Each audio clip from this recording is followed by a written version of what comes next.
अस्सलाम वालेकुम, क्या हाल है आप सब लोग, कैसे हैं आप लोग। और बस ये एक छोटी सी रैंडम सी वीडियो है। आज हम लोग अपने घर की तरफ एक मॉल में गए थे, तो वहाँ पर ये थोड़ी सी डेकोरेशन हुई थी, इस पर स्प्रिंग लिखा हुआ है, जो कि यहाँ पे इस वक्त वेदर चल रहा है कनाडा में।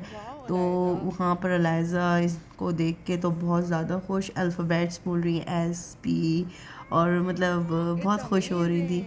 और मुझे भी मौका मिल गया लायज़ा की तस्वीरें लेने का। मुझे तो वैसे ही इतना शौक़ है, तो मैंने आगे पिक्चर्स भी डाली हैं, ज़रूर से देखिएगा। और अगर आपको ये वीडियो अच्छी लगी हो और पिक्चर्स अच्छी लगी हो तो लाइक कमेंट ज़रूर करिएगा और बताइएगा अपने फ़ीडबैक से।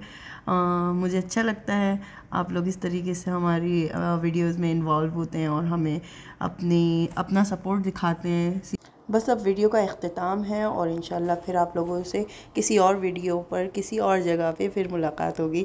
तब तक के लिए अपना बहुत सारा ख्याल रखिएगा और हमारे चैनल को लाइक और सब्सक्राइब करना नहीं भूलिएगा। अल्लाह हाफ़िज़।